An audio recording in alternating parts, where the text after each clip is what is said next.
Hey, how the heck are ya? Today I want to talk about responsible modding and how to make sense of all this stuff. So there's a little difference between mods and custom content. So custom content is usually things that are visual or pretty, so like your items or your hair for the most part, and those when they break are usually something that's more of like a visual bug.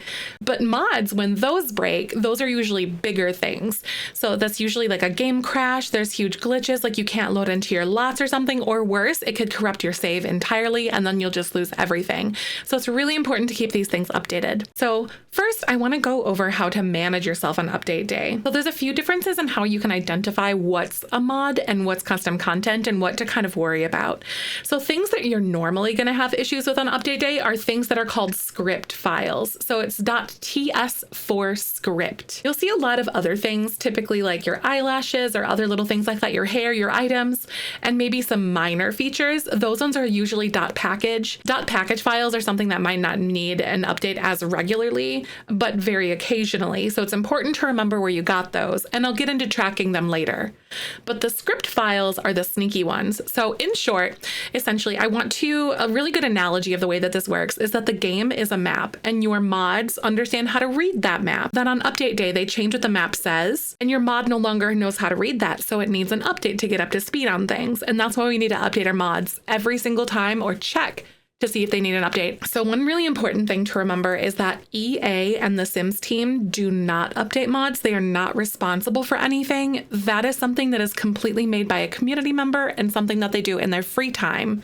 So when they get around to updating it, they get around to updating it. But I'm going to tell you how to maintain yourself in the meantime until they can get around to updating their mods that you're using. So before update day hits, you need to go into your EA app. I'm sorry, Steam users, I'm not 100% sure how to do yours, but this one is for the EA app. So the hamburger menu in the upper left-hand corner. And again, you need to do this before update day hits. Otherwise, it's just going to auto update. So you need to go into your settings and then you go to the download tab here, and you need to make sure that update games automatically is turned off. I also, just as like a failsafe, pause downloads during gameplay just to make sure. I don't know if it actually does anything, but it makes me feel better. And next you can go to the hamburger menu in the upper left-hand corner again, and then click go offline, and then click yes, I'm sure. It says you will only be able to play games that don't require an internet connection. If you close the app, you'll automatically go online next time you log in, which then you need to remember to go offline again to boot up your game. And your screen will look like this. Then you click play. But however, it's important to know that you will not have gallery access during this time, but that's okay. We're kind of going into hiding by doing this and keeping our game in an older version so we can continue to use the mods that we do have until they're updated. So there's a few things that we have in our toolbox to help with mod management, especially if you end up getting a lot of mods. So this one, I'll link this in the description below, but this one is Better Exceptions by Twisted Mexi. And essentially what this one is it sniffs out mods that are potentially out of date and gives a good starting point for you. So if you're throwing an exception thing, it's kind of like a warning flag sort of thing. And then there's also a method called the 50/50 method. It's a trial and error process used to identify problematic mods or custom content files that's like causing glitches or crashes in your game. And the method involves repeatedly dividing your collection of mods and CC into two halves, testing the game with each half and narrowing down the problematic file to a smaller group. So basically you're kind of like watering it down and just cutting it in half.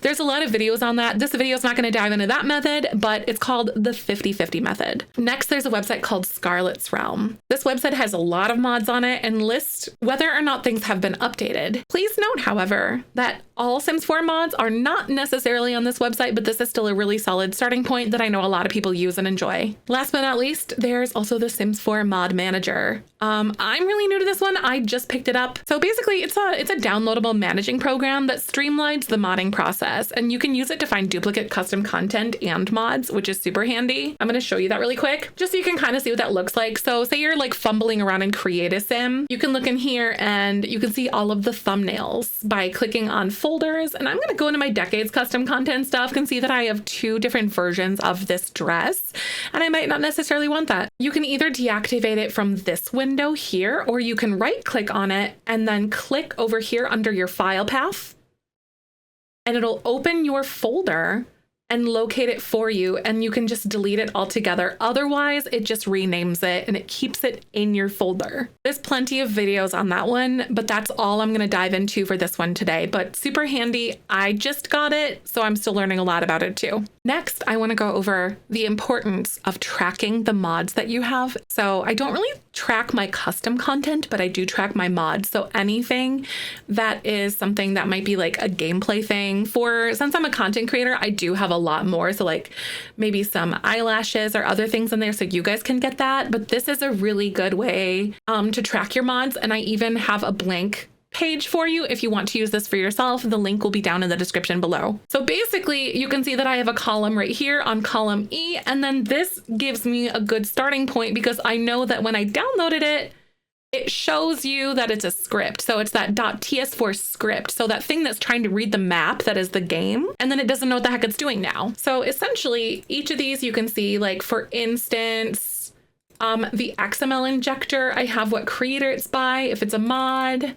It's a core mod. Other mods require it to run, because sometimes you'll find that as well. And then it is a script, and then maybe the last known update, if I remember to get that, and then the actual like URL where I located it as well. So script mods should be your first update day stop. So if you're wondering like, how the heck am I supposed to know when they're going to get updated or something? So for each individual creator, different creators will do it differently. You need to check their social media, if they have like a community Discord, or if they communicate usually via Tumblr or Patreon, are really popular ones that people use, and they'll let you know usually if something is broken or if they're actively working on an update or if they're aware of any issues. So it's good to remember and track where you're getting things from and not just like blindly downloading a bunch of stuff. So I want to also talk about like picking up viruses, because you're just downloading things all willy-nilly from random different places. So this isn't like an all-inclusive list, but just a few things to avoid or watch out for. So essentially, I personally suggest avoiding things like ad.fly or Mediafire. Those ones are usually just kind of bad news bears. I just typically avoid those altogether.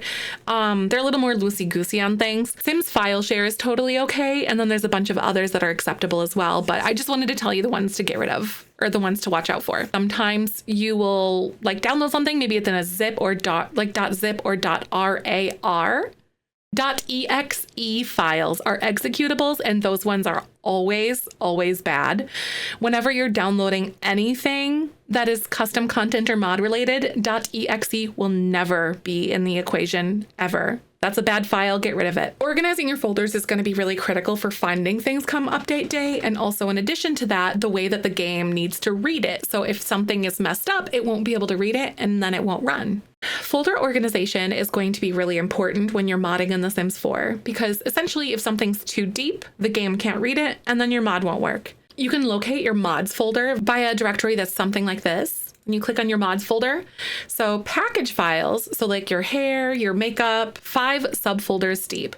So essentially in your mods folder, this package folder is technically your first subfolder. So within that, you can have 4 other folders. So 1, 2, 3, 4. And that's as deep as your package files can go. .ts4 script files, however, can only be 1 folder deep. So essentially in your mods folder, then you have your script folder, and then it'll say the .ts4 script. My organization makes sense for me, I promise, but this is a really good description of this.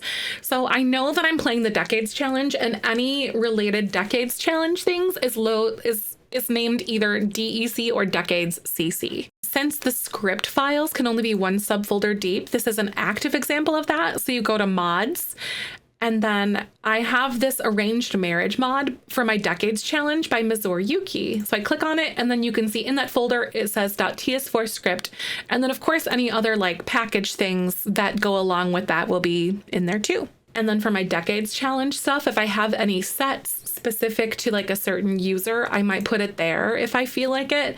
Otherwise, these are all just like random packages and other things that can kind of just live there. Some people get a little bit more granular into like, these are shoes, this is that. And you can do that if you want to as well. But remember the rule of thumb with how deep your folders can go, because otherwise it's not going to show up. So now we're going to update our game. So you say that like all of your mods are prepared, everything is good to go, you've done your due diligence and checked everything online. So you're going to go click back online again. So before you even contemplate clicking that update button, there's a few things you should do. You need to back up your saves. So normally some people cut this out completely and paste it to their desktop. Some people just make a copy of it. I personally just make a copy. So I took my saves, which is in my Sims 4 folder, and then I just paste it right to my desktop. Some people put it on a cloud or an external hard drive, whatever makes you feel the most comfortable. And next, you want to remove your mods folder completely, because remember, there's going to be things on there that are very likely broken. So you take your mods folder and cut it and then paste it to your preferred place. Mine is just on my desktop. And then I move it over here. If you're someone that also wants to do the due diligence, things that are inside your tray is your library. I personally haven't had any issues with that, but some people like backing up their tray too. We're going to go ahead and update the game. And when it's complete, you can boot your game. A lot of times when there's an update, The Sims automatically disables your script mods, which is kind of like a failsafe. To re-enable them, you can go into your settings and then other. Then you click script mods allowed and enable custom content to mods, select apply changes, and then exit your game. And then essentially at this point, you do your due diligence and you go through each and every single script mod that you have and double check to see if there's an update. So for instance, on the date that I'm recording this, I know for a fact that Twisted Mexi has updated Tool. So I'm going to go to his Patreon using my spreadsheet here. For Twisted Mexi specifically, he posts directly to his Discord as well as directly to his Patreon, so you can see for any updates here. And normally when you're looking around here, you can see that maybe they'll have like a version number sometimes, and sometimes they'll say overtly like what date this was active for, like what this was updated on. So, and some items that are kind of associated with like some generic updates that are kind of along the way. Then usually on Patreon towards the bottom, you'll find it's usually like a zip folder or .package or .ts4 script or something along those lines. So I'm going to download this. So from this point here, it usually gives you like a zipped folder. I'm on Windows 11, so I can just hit extract all. So I right click extract all, and then it'll bring it straight to my desktop. So Twisted Mexi makes it super easy. He leaves a little folder in here and it says drag the TMX tool folder to your mods folder. And that's it. So I know I have a lot going on in here, but essentially at this point, what you can do is you can just straight up drag and then replace the files in this destination. And then you're done. That's it. Depending on how each individual person does it, it might not necessarily be that easy. So you'll just have to come up with a system and you'll kind of get a feel for how each individual modder does that sort of thing. So here then, I might kind of just write myself a little note somewhere that I've updated it. And I'm honestly thinking about maybe making like another little column to the left of this just for like some even better tracking and whatnot too, just like a little checkbox. And now that I've done Tool, I can check it and move on to the next one. So I hope this video helped you. I know I get a lot of questions regarding this stuff, and I really wanted to sit down and make a video for you. I know this was a quick flyover of things. Please feel free to ask in the comments or also jump into my community Discord, which is in the link in the description down below. Welcome to the modding scene, and I hope you stay safe, do it responsibly, and understand what you're getting yourself into because there's a lot of good stuff out there. Thanks so much for watching. Make sure to like, comment, and subscribe and all that fun YouTube stuff. And I'll catch you in the next one. Bye-bye.